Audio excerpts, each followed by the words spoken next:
Good morning, Christ Church. God bless you. Thank you for your worship. Thank you for your presence. Beautiful crowd today. So honored that you're here. You're in for a big treat. And I just want to look right in the camera and get you to help me welcome our Ruston family. Come on, give it up.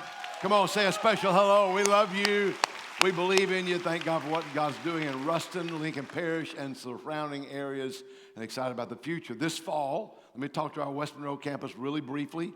This fall will be a banner fall. Fall always gets tight in the prime sweet spot worship hour at 10 a.m. And so I just want to make an appeal. If you don't have to worship at 10 and you could shift to an 11:30 or 8:30 service, we just encourage you to make that shift, and let's make some room for new people to be coming in the fall vacation season over, school starting back, and people start thinking about, man, I need to get back my family back in church. They're not going to likely come to an 8:30 or 11:30. They'll come to a 10 o'clock. So if you could give up your seat in 10 for somebody who needs Jesus, I just challenge you to do that. If you can't, I get it. It's okay. But if you can, we just ask you to do that, and it'd be a blessing to us for you to do that. God bless you. Fall is going to be a great, great thing, and we want you to be a part of all that God's doing. State Senator Mike Walsworth, my friend, thank you. It's always a great thing to have you with us. Thank you for being here today.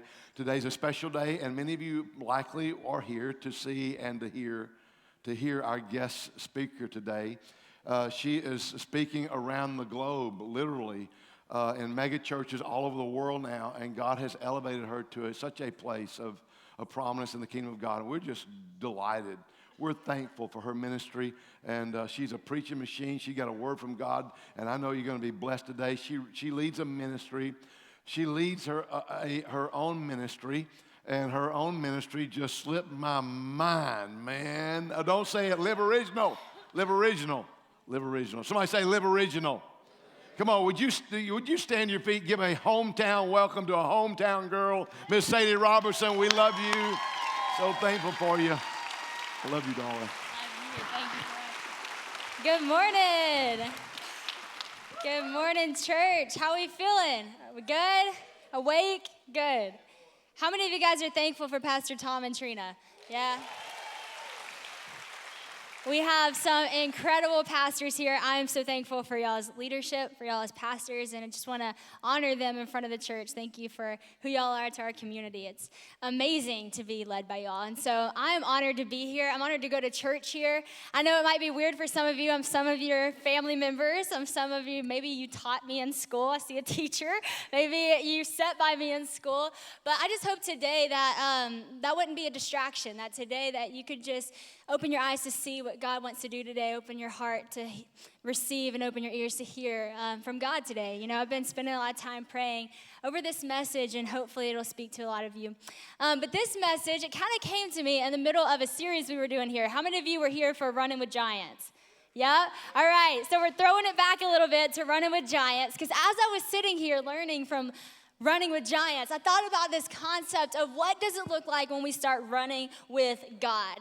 This big, huge giant, this God who's our Father, what does that look like when we start running with Him?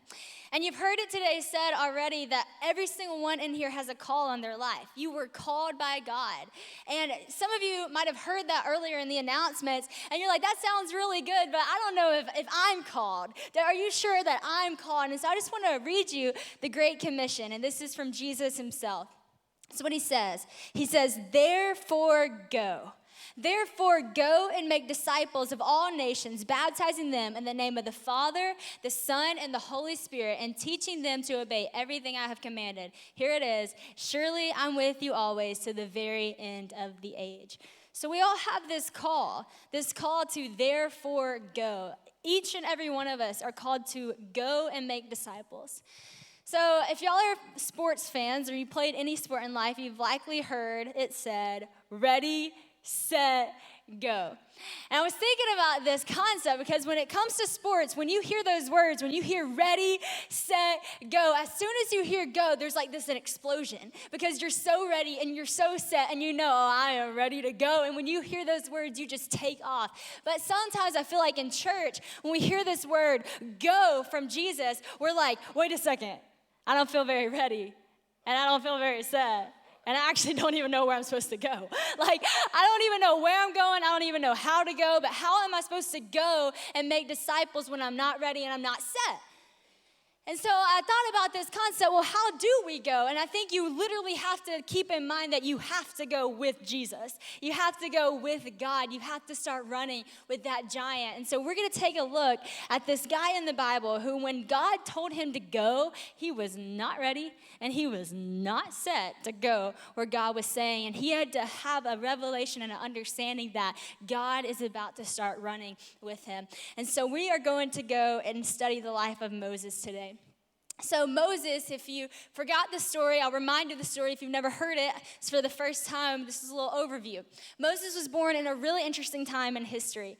Basically, what was happening was this new Pharaoh came into power, and he was very threatened by the Israelite people because he knew that they had favor on their life and that those were God's people. And so Pharaoh decided, okay, since they seem to have all this power, I'm going to make sure that they no longer have the power. So every single Israelite boy or Hebrew boy that's born is going to be thrown into the river to die.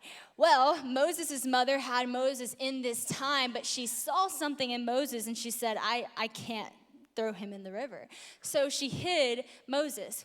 Well, it came to the point where she couldn't hide him any longer, and so his mother put him in a basket and sent him down the river. And this is kind of one of those stories that you might have heard so many times that you kind of forgot the shock effect of how crazy that really is. But there's obviously a call on Moses' life that he survived this time in history. Now, not only did he survive, but the crazy thing is, the person who picked him up happened to be Pharaoh's daughter who drew him out of the water. So now this Israelite baby boy who's supposed to be dead is now living and raised in the house of Pharaoh. So this is like crazy stuff happening. This has to be the hand of God. Well, time goes on, and what happens is one day there's this Egyptian beating up on a Hebrew. And Moses saw this, and he saw that's my people. And so he went after this Egyptian, and he murdered the Egyptian. And as soon as he did that, he was like, oh no, like I did something wrong. I got to hide my mistake. So he hid the Egyptian, thought nobody saw it, it's all good, we're going to be fine. But the next day, somebody called him out on the murder, and as soon as Moses heard that his sin, what he did was exposed, he felt so much shame and so much fear that he ran. So now Moses is completely gone from this life as living in the world place. He's gone from all of that, and we're picking up in chapter 3, verse 1. And it says, now Moses was tending the flock of Jethro, his father-in-law. He was led to the flock to the far side of the desert, and he came to the mountain of God. There, the angel of the Lord appeared to him in flames of a fire burning from a bush. Moses saw that the bush was on fire, and it didn't burn up, so he thought to himself, I'm going to go over and see this strange sight. Why is the bush not burning? When the Lord saw that Moses had gone over there, God called to him from within the bush and said, Moses, Moses. And Moses said, here I am. God said, don't come any closer. Take off your sandals, for the place where you're standing is holy ground. Then he said, I am God, the God of your father, the God of Abraham, the God of Isaac, the God of Jacob. And at this, Moses hid his face because he was afraid to look at God. Moses was not ready to hear his name be called that day. You got to keep in mind, Moses was running from God. Moses was running from everything. Moses thought, like, my purpose is over, life is over. He is literally hiding, tending a flock somewhere, and now he hears the voice of the Lord call him by name. And he is not ready, so he hides.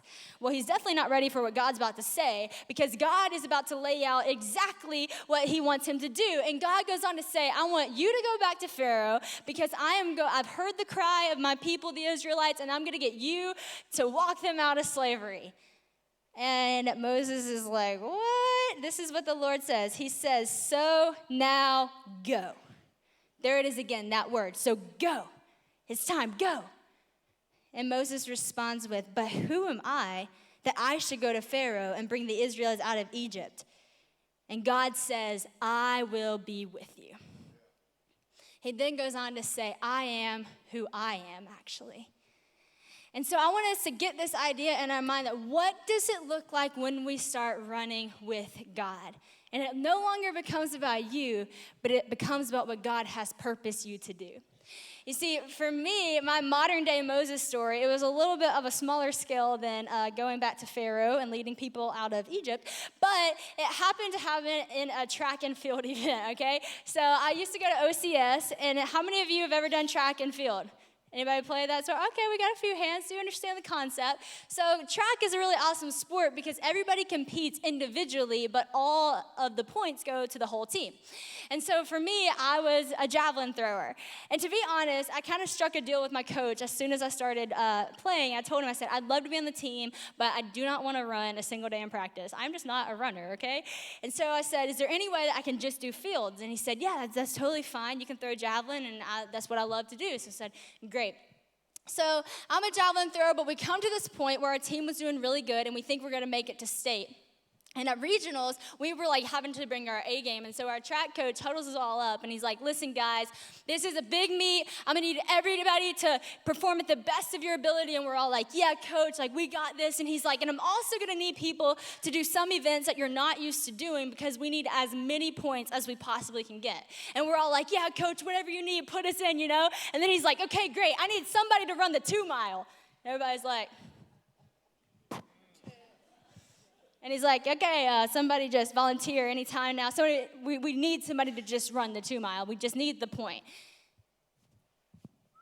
Like nothing, crickets. Nobody's going to volunteer for this. And to be honest, I wasn't even considering volunteering for this because I've never even ran the warm-up lap, okay? So like I'm thinking I'm the last person who is qualified to run the 2 mile. And keep in mind, the race is in 2 days, so there's no like preparation that's going to happen. So he goes, okay, if nobody volunteers to run the 2 mile, then I'm gonna have to call somebody. And everybody at this point is kind of getting a little nervous, but I wasn't even nervous because I didn't even think that he would ever say my name. So we're sitting there and he goes, okay, I'm gonna have to do it. Sadie, you're running the 2 mile. I'm like, what? And he's like, yeah, you're running the 2 mile, you got it. And I'm not kidding. Not only did I start laughing, everybody started laughing because it was like that comical. And I was like, ha ha, good one. Who's doing it? He's like, no, it's actually you. I'm like, woo. Okay, gotcha, coach. So 2 days later, your homegirl on the line, and I'm thinking like, this is not gonna be a good race. And I'm looking to my right and I'm looking to my left, and I am racing against middle schoolers, and I'm a sophomore. It's very embarrassing. They have 0% body fat. I'm thinking this is not good for me, and I have never ran 2 laps around this track, much less 8. So the coach says, ready, set, and I'm thinking, I'm not ready, I am not set, and he's like, go, and I'm like, okay, running the race. So start running this race, and to be honest, the first 2 laps went pretty good. I mean, I'm in the race, I'm like, whoa, I'm so dramatic, why was I so scared of this? Oh man, well, you see, what I didn't realize is everybody else paces the first 2 laps in the 2 mile. Yeah, so lap 3 comes around, and I'm winded, and I'm thinking, I don't even know how I'm gonna keep running this race. So I keep going. Not so bad, but pretty far behind. Lap 4 getting further behind. Lap 5 getting really far behind. Lap 6, I kid you not, I'll never forget. I turn the corner, I look at the cloud, and I remind God, remember how you said that you would come down on the cloud? Now would be the time. Like, totally welcome. I am like great with it right now. Like, either take me now or come now. And so I'm thinking like this would be the moment. Well, that didn't happen, so keep running. Lap 7 is when my worst nightmare came to life. What happened was I started to realize that I'm about to be overlapped. All right, now you think that's bad, it gets worse. Not only was I gonna be overlapped by one person, y'all, I was about to be overlapped by every single other person running the race. And so if it hasn't hit you yet, what was hitting me is that means I'm doing the last lap alone. And I'm thinking, goodness, this is so embarrassing. So I come across that 7th lap, they all finish. I'm like, good race, everybody. See y'all in a bit. So I keep running. And y'all, I'll tell you, when I came around that 100, I just bowed my head. I was walking with a bounce. I'm thinking like, just can this be any worse? And right in this moment where I'm feeling so much shame, so much embarrassment, totally humbling moment, I look up and all of a sudden I see my brother, John Luke, start taking off from the stands to the field. And I'm like, what? And he has on his phone, on the speaker, my favorite pump-up song, It's the Heart of a Champion. And y'all, he comes running at me. He's like, it's the heart of a champion. And he literally runs the last lap with me. Ooh, it was amazing. And y'all, I tell you, Everything about this moment was totally redeemed. Like, I'm not kidding. I don't even know how this happened. But in one moment, I think it's over. I also don't have breath. I'm so winded. I'm so tired. But the minute my brother started running with me, it was like energy came from where I did not have energy before. Everything was redeemed. It was no longer embarrassing. It was amazing. I looked up at the fans and I said, everybody get up on your feet. Literally did that. Everybody got up. People were clapping. People were cheering. And this story that I would have never told anybody for the rest of my life became a story I tell everybody, because when my brother started running with me, everything changed. You see, because when my brother started running with me, it no longer was about my performance anymore. It was about this redemption. And so I think that's what happens in this concept when God starts running with you. Nobody's talking about the first 7 laps. Everybody starts talking about the 8th when the miraculous happens. That's what happens when God starts running with you. And so Moses, kind of like me when my track coach said, Sadie, and I'm like, who am I? And Moses is like, wait a second, who am I that I'm going to be able to do this? God simply reminded him not of who he was, but of who he was, and said, no, I am who I am. You have to keep in mind that when God calls you to something, he has already considered who you are. God created you. He knit you together in your mother's womb. He breathed life into you for such a time as this. And there is a part of you that's made in his image that he wants to get through to the world. So if he's called you, he knows that. He knows exactly who you are. He knows exactly what you're running from. And yet he still meets you where you are. And he says, we got a place to go. We got a gospel to preach. There's stuff that's going to happen. And he redeems everything about your story. If you don't feel ready, though, how do you do that? Well, I think what happens is we don't feel ready because we think that our readiness is dependent on our ability to run. We think our readiness is dependent on our performance. And we think, well, I'm not ready because I'm not a good speaker, or I'm not the right person for that. I didn't go to seminary school. I'm not a teacher. I don't know how to go and make disciples. I'm just not ready for this. I'm not equipped for this. And I want to talk to you about this from the perspective of my track coach to me and God to you. You see, my track coach knew that I was not going to win that race that day. He definitely knew that. He knew my ability to run. He knew what my performance was, and he knew that in 2 days' time, my performance wasn't going to be at the ability that I needed to do to win the race. But he did know that with the character that I would finish the race. And that is what God is calling you to do. See, God sees it from this kingdom perspective. And when God comes and calls you to do something, it's not for you to win, it's for you to fulfill a purpose. It's for you to finish the race that he's called you to. You see, we can look at Moses' life and we can say, well, of course you're calling Moses. Moses is the one person. He's the one person of the Israelite people that was actually raised in the house of Pharaoh, the one person that Pharaoh would listen to.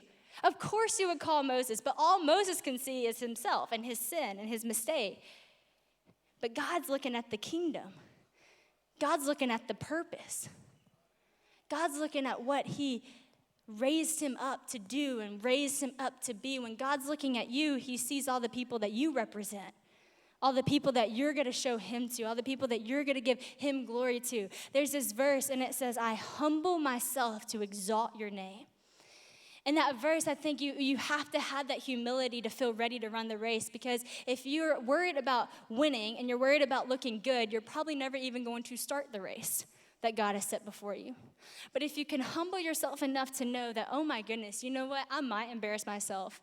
I might not say everything right all the time. I might make a mistake. I might do something that everybody laughs at. I might be in the firestorm where everybody is roasting on Twitter. I don't know what it would look like, but maybe that's going to happen to me. But if I can exalt your name in doing this, God, then I'll run any race that you call me to run. If you're going to get the glory, if you're going to be seen, then I'll run any race. It's not about being ready, because when he calls you, he's going to prepare you. The next thing, well, what if you just don't feel set? What if you're like, okay, well, I'm definitely not ready to do this. But I don't even feel set to do this. Like, I don't even feel like I'm in the position in my life to do this right now. I need to get some stuff together. I mean, if people saw me walk out of these doors and change like that, people wouldn't even understand, like, what happened. Like, I'm just totally not in a place to do this right now. Maybe in a few years I'll get my life together. Then I'll do it where people would really understand. And Moses had that same thought. In chapter 4, Moses said, okay, but what if they do not believe me? What if they don't listen to me? The Lord did not appear to you. What if they say that? Then the Lord said to him, what's that in your hand? And Moses said, a staff. And the Lord said, throw that on the ground. So Moses threw it on the ground, and it became a snake, and he ran from it. Then the Lord said, reach out your hand and take it by the tail. So Moses reached out his hand, and he took the snake, and it turned back into a staff in his hand. Verse 5, this, said the Lord, is so that they may believe that the Lord, the God of their fathers, the God of Abraham, the God of Isaac, the God of Jacob, has appeared to you. This, says the Lord. I think God gave every single one of us this. This is what I'm giving you.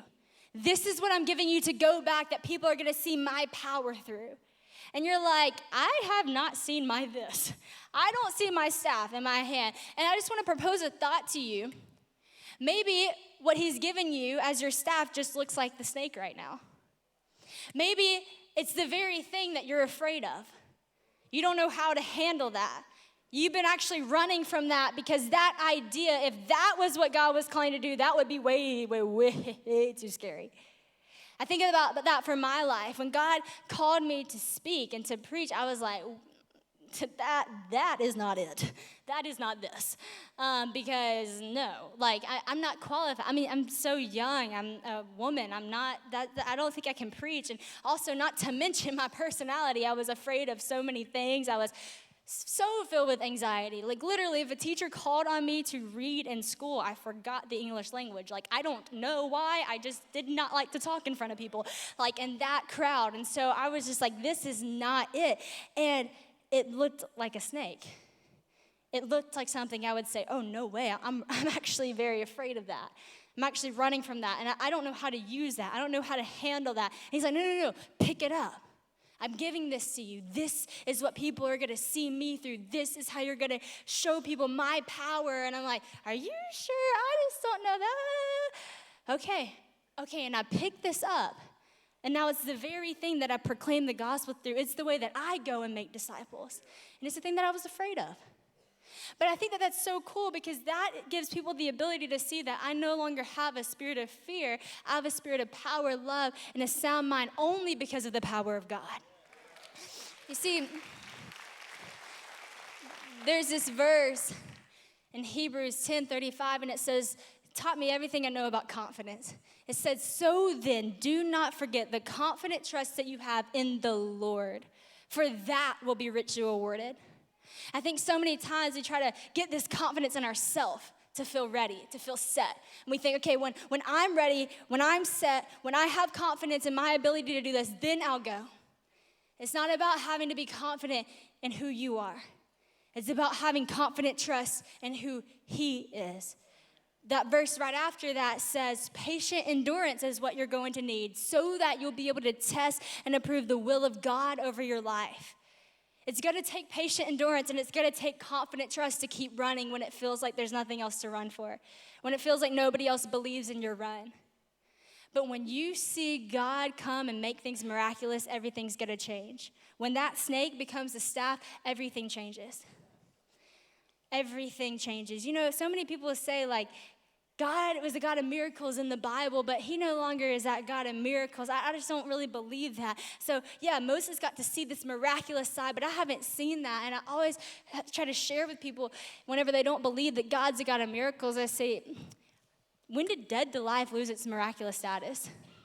When did dead to life lose its miraculous status? Because I've seen myself go from dead in so many different areas in my life to absolutely fully alive in Him only by the power of God. That to me is miraculous.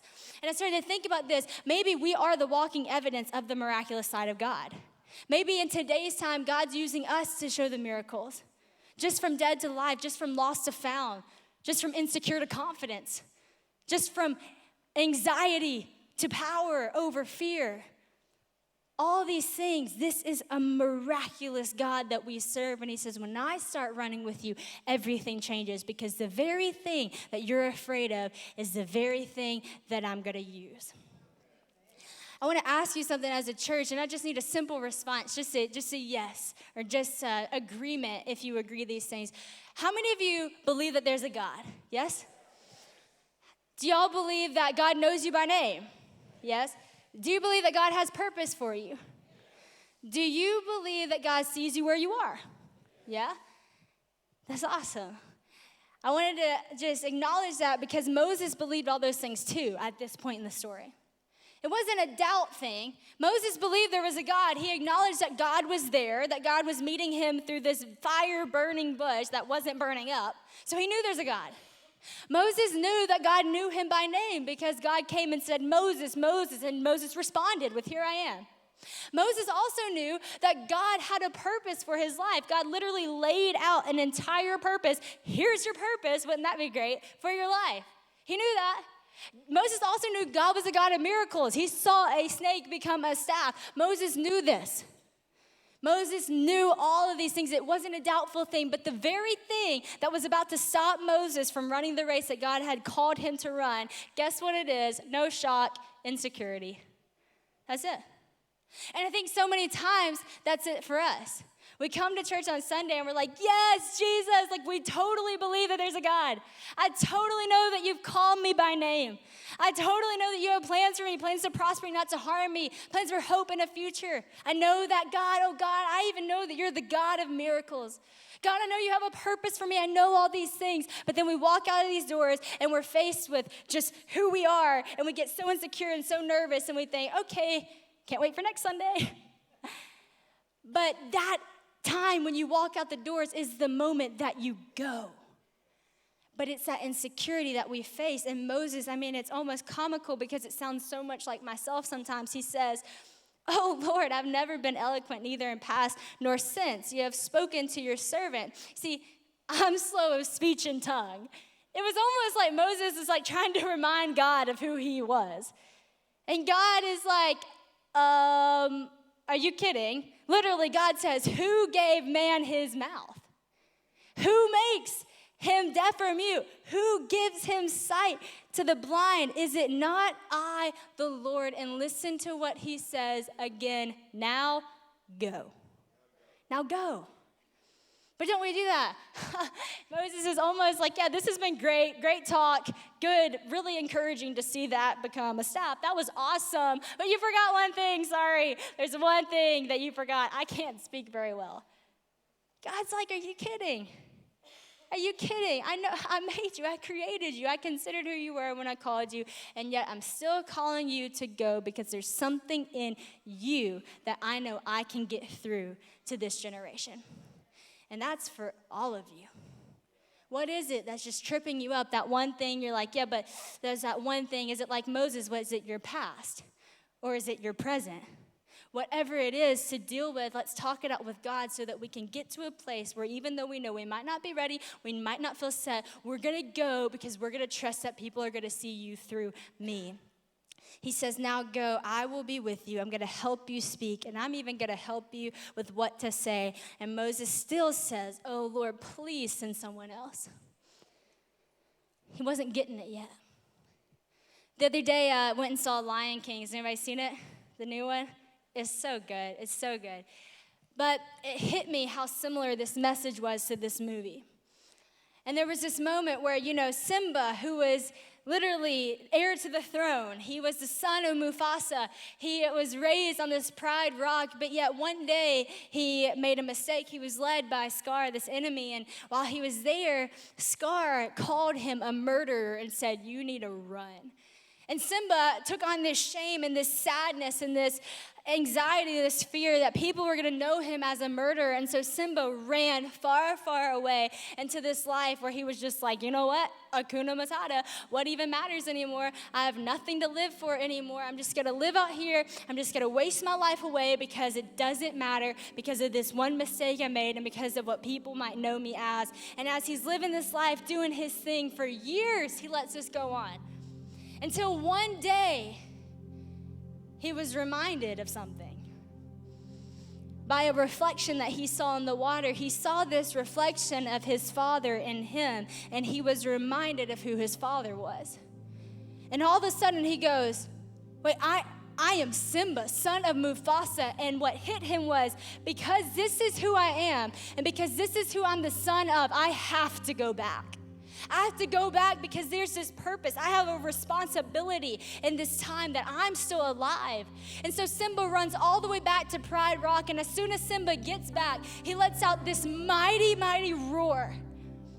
And Scar, the very person who called Simba a murderer, turns around and he goes, Mufasa? You see, even he saw the Father in him. Even he recognized the Father in him, because when you start to see the reflection of the Father in you, other people start to see the reflection of the Father off of you. When you get reminded of who you belong to, when you get reminded of who you're a daughter, who you're a son of, all of a sudden what happens is you remember, wait a second, I do have purpose. I have a responsibility.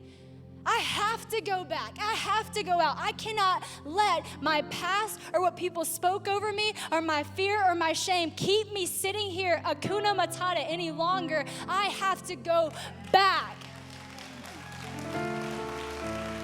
You got to go back.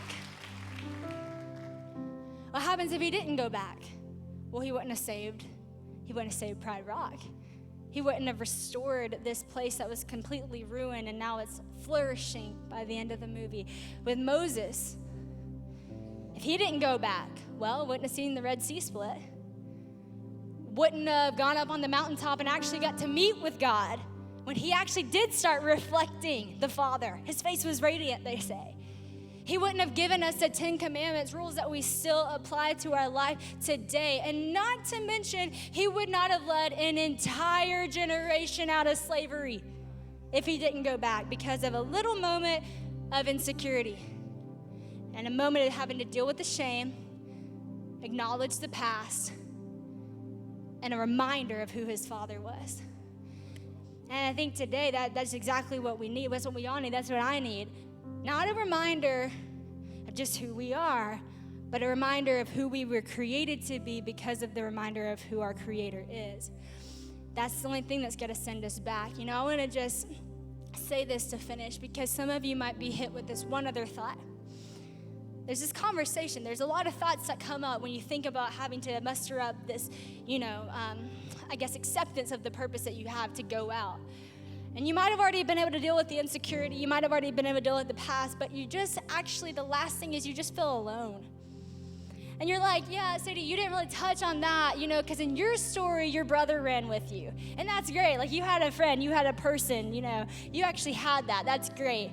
In Moses' story, you didn't keep reading. Aaron was actually sent with him to go back, and he got to speak on his behalf. He got sent his brother, and yet I'm here and I feel alone, and I don't know how I'm going to go back to my school. I don't know how I'm about to go back to my workplace. I don't know how I'm about to go back to my family, or whatever it is that you're afraid of going back to alone, afraid that you're going to have to take that attention for yourself. And I just want to remind you of this idea and this thought that you already know. But to know something and to realize something are two different things. To know something is just to know it as a fact. Yeah, I know that. But that word to realize means to actually fulfill something, to actually acknowledge something. You might know that you were actually sent your brother too.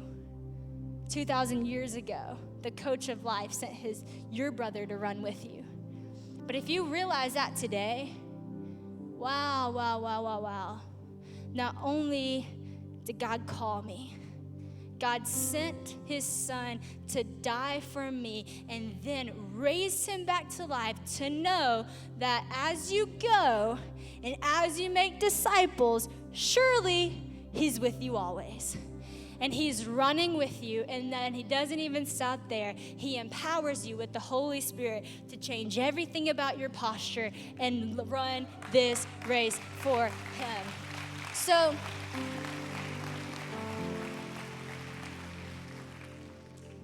I'm just here to remind you of that. You know a lot of those things, but if you realize it today, then everything's going to change. And there's going to be an invitation for you today to start running with Jesus. Don't run out of here and forget what you're called to. Remember who he is and what he's calling you to. And I hope you receive the word today and that you go into a time of prayer and take this word, run with this word, become this word, because I don't only think it'll change your life, it'll change an entire generation's history. And we need that right now, honestly. And so we're going to go into a moment of prayer, and I hope that some of us can respond to that, not just some of us, all of us. And if you've already responded to that it would be a revival in your spirit to run harder, to run faster, and to keep going.